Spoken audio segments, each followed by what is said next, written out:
Duel Review is brought to you by NexusDigitalComics.com. Hey guys, welcome to another great week of Duel Review. We're going to be starting off with Fear Itself, followed by Kinetica, and then Netrunner, the Android board game. That's right. Our animation this week is Arjun, and our movie is Nothing But Trouble. I'm RJ. And I'm Nick. Let's get to it.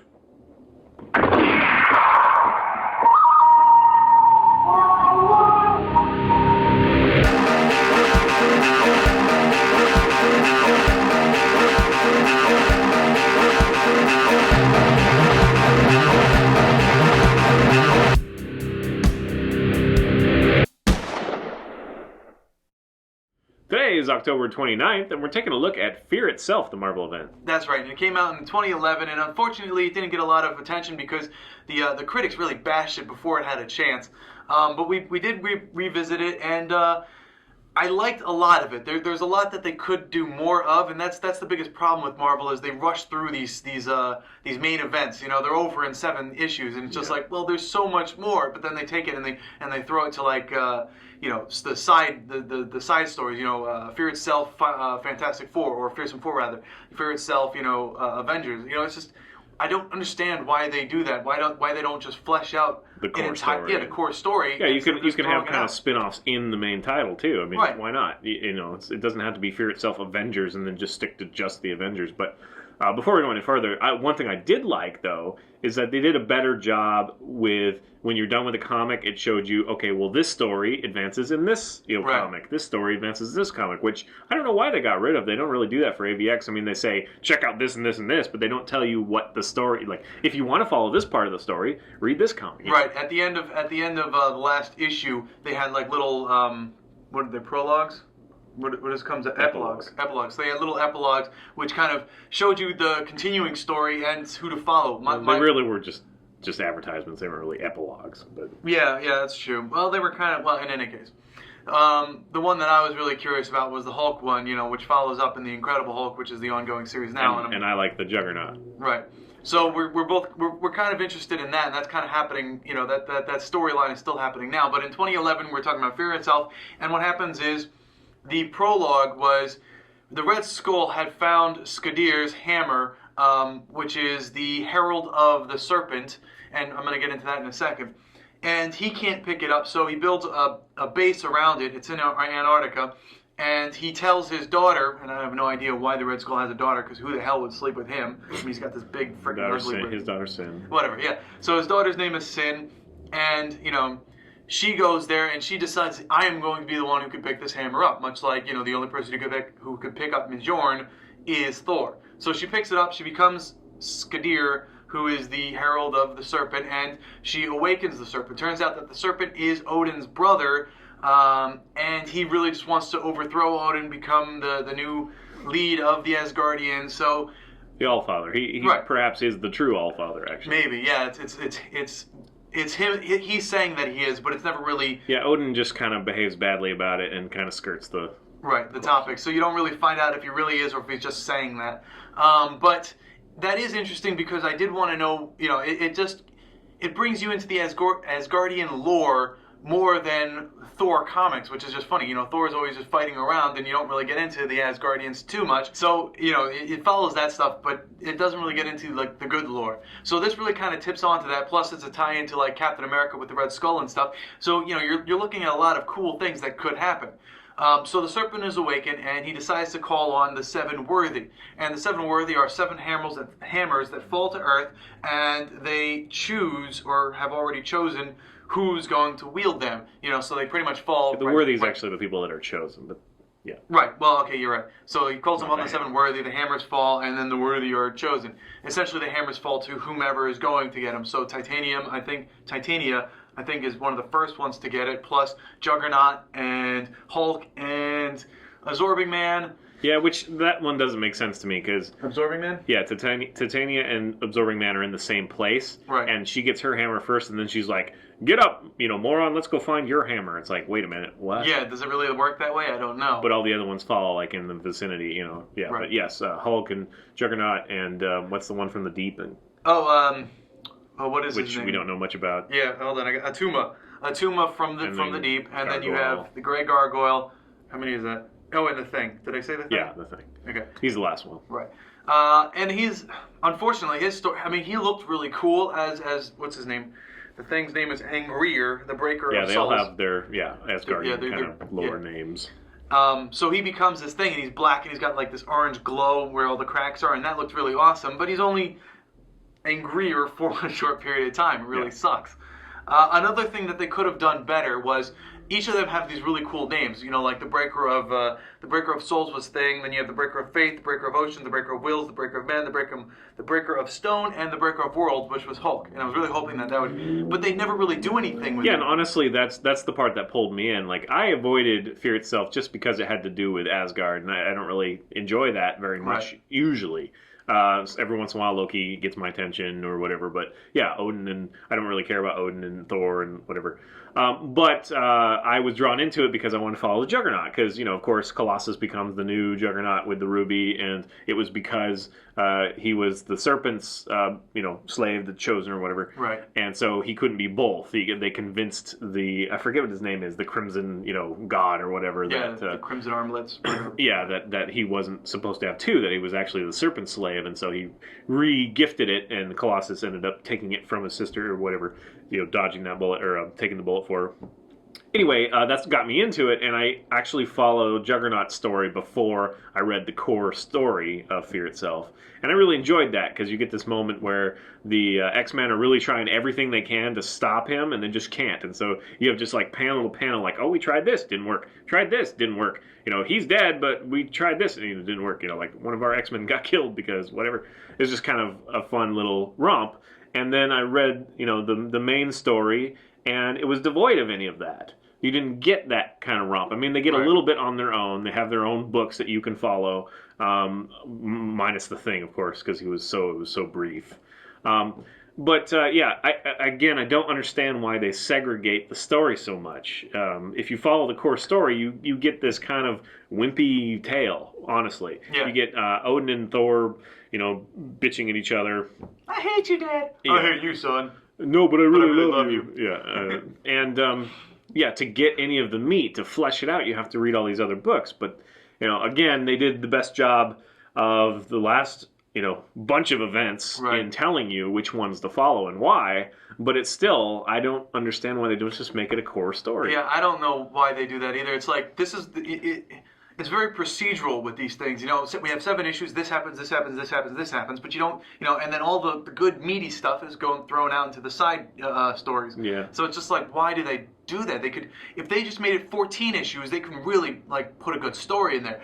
The biggest problem that I have, as I was saying earlier, is that these breakers of all these new worthy, they didn't do anything. Like they did nothing. Like the Breaker of Souls. Well, why is he called the Breaker of Souls?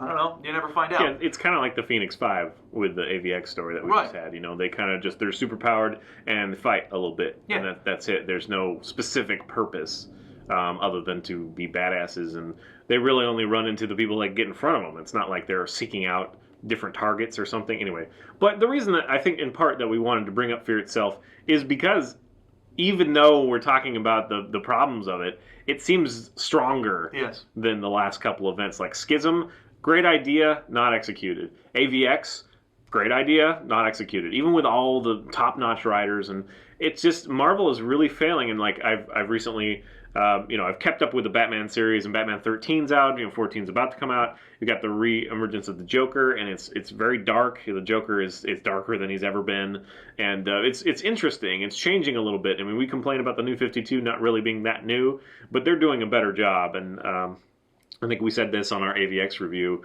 the finale, that they are just doing a better job of telling a story, and in a way that you can follow it without buying or reading every single book in the line. Right. I can understand why you'd want to. I mean, if everybody's buying every book, then that might be compelling. Although you'd start to be like, well, do I read Superman, 42, or Spider-Man 42 first, or Fear itself 6? Which one comes first? Right. That's irritating. But I can understand if everybody read those comics, then that's kind of fun to pull apart the main story and plant them in these different, worlds, or, parts of the world, different characters' lives and whatnot. But the way they do it is so sloppy, and we'll just end up missing it all. I mean, the only reason that we've gotten as much as we had, and we read the Deadpool stuff and all that, is because we read it on Marvel Digital, where free. we can do it for free. Anything that we want to, branch out into. I mean, I read some of the Thunderbolts interaction with this stuff, right? And, just kind of some of the stuff I care about, but they're very disparate because I didn't get the full story. So yeah, when will Marvel stop doing that? Hopefully with Marvel Now. They won't kill anything. Well, I read the first Marvel Now book, and it's okay. The second one should be out like now. Yeah. But the New Avengers. But yeah, I don't know when they'll stop. I don't know either. So final thoughts? This was a good. I did like it. I enjoyed it a lot. Plus, I love the Deadpool run. That little storyline for itself, Deadpool. That was just fun to me because he didn't actually gain a hammer, but he pretended one was. Yeah. But it turned out to be something else, and it's just really funny. And you have this really throwaway character called the Walrus, who's actually an actual villain. I think for Spider-Man's villain. But he was funny, and Deadpool was funny. It was just a funny storyline. But yeah, so the core story. I wish there was more, of course. I wish there was more. I wish they just do more. Plus, the Breaker of Souls had absolutely no... the Breaker of whatevers had no personality whatsoever. They were throwaway characters, which sucks because they looked cool, like this is fear itself. Hulk's got this glowing stuff on his head, Thing's got these green, orange cracks and stuff. It was really awesome. But it was all just throwaway, and it's like, damn it. Damn you. Well, and it's like fear itself, and they were like... oh, everybody's rioting because they've given in to fear, and Captain America's basically giving up and all that stuff. But it never really amounts to anything. Nothing. Yeah, never even there's feel... There's a few riots they have to put down. Yeah, you never even feel the real fear involved. There's no terror. There's no horror. There's just... somebody needed to have died. Yes. Like, they won't... They're not willing to do that. But Captain America's shield broke. Yeah. So. But it was put back together. Yeah. Well, it's got a crack by gods. Well, yeah, but now it's more powerful than before, so... whatever, dude. It's the same thing we always complain about is everything went back to the status quo, just about. Bucky died. Well, yeah, but who cares about Bucky? Like, who cared? I'm sorry. Someone care about Bucky? I don't. Yeah. He was Captain America for a bit. Yeah, well, Steve Rogers, he just was Steve Rogers for a while, and then he became But he was exactly the same. Whatever. That was stupid. That was really stupid. Yeah. And then Karen Carter or whatever. Yeah, whatever. I liked it too. I just, again, wish there was more. I wish they would take their time with their damn events. It's I'm getting kind of fed up. And I love Marvel. I do. I love all the characters. They need to take some time doing these things. If we're gonna buy all these comics, and you just rush through them, it's like, oh, look at the pretty pictures, and then it's over. Give me a break, man. The story could have been so... Listen to the fans. Yeah, take your time. One event per, let's say, a decade or something. It's like, it doesn't have to be one every year for, a couple of months, and that's it. It needs to be more than 7 issues. Yeah. It needs more, everything. Yeah. Just, I don't know. I'm kind of getting tired of it all. Yeah, right. There should be like a Fear Itself book. Yes. And that'll be, if you want to do a billion universes anyway, you might as well do that. So Fear Itself book... and it's still going while Schism book goes, and then AVX book goes. I don't know. There's got to be some other way. I like the idea of them of these events happening in the main storyline. That's fun. It's just they have to give it more, and they have to make it more consequential. Like things have to happen. Things have to happen. Yeah. No reboot at the end. I guess I am interested that Cyclops is still demonized in the main story after AVX, but. We'll see how long, and what does that really mean? Nothing. He's just kind of the new Magneto, which, it's interesting, I guess. But, yeah, we'll see. Yep. All right, guys, so please subscribe on our YouTube channel, /Duel Review, and check out all our great playlists. Game Labs has been a lot of fun. Moonflower and Over are great. Thank you. And please leave comments. We love comments. And help support us and our new digs by buying our wares at spiderwolf.com. Yes, please. T-shirts, card games, art prints, short stories, and more to come. All right, guys. See you. Yes! Nice. I thought I didn't have that. I think, hit it at the same time.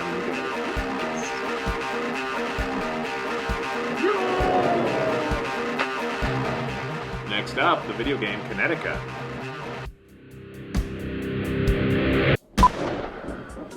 Touch me. Yeah, this is not going to work. Look at my elbows all the way off already. Well, I'm right where I need to be. Booyah-ka-ja. Well, now my elbow's down, thanks. And yes, I did shave my luscious head Luscious of hair. luscious. I was like, wow, all over the place. But I got tired of it. I got hot. I was like, I kept waking up at night and be like, it's, fall now. Why am I so hot? It was hot because of my hair and my head. Hey guys, welcome to another great week of Duel Review. We're going to be starting off with... Damn it. The first thing froze. I needed to remember. Well, this time they're not all in front of me. That's right, I'm kind of like locked into the staring thing. Still staring. Did I say it right? Arjun? Arjun. Yeah, that sounds great. Arjun! Arjun, the warrior prince. Yes. Watch the movie. Again, that's Xena. No. I know. He dresses as a girl. But they're not supposed to know that. He doesn't dress as a girl. It is funny that they're like, that man is so manly and beautiful that it could pass as a woman. Yeah. They do that a lot, actually, in other cultures. Not ours, though. Although, I guess metrosexual is kind of close to that. But... I don't know. I think metrosexual isn't about your physical... I mean, it's what you wear, not how you actually physically look. It's definitely pretty boys. Like me. Because you were very metrosexual once. Clearly metrosexual. No, I'm closer to the bear. Like the gay thing. Like the gay thing? Is that what you said? Yeah. Like the gay thing. There's a billboard close to our house that has two dudes kissing, and they have like full beards and stuff. And it's like, don't you love him? Get tested. And it's like strangely like pro-gay and anti-gay at the same time. Because they're singling out the gay, community as the spreader of AIDS or other venereal diseases. And yet, good for them to have two guys kissing. It's just the weirdest thing. Yay, featuring gay couple. But it's like, wait a minute. It's about venereal disease. I don't know what to do with that.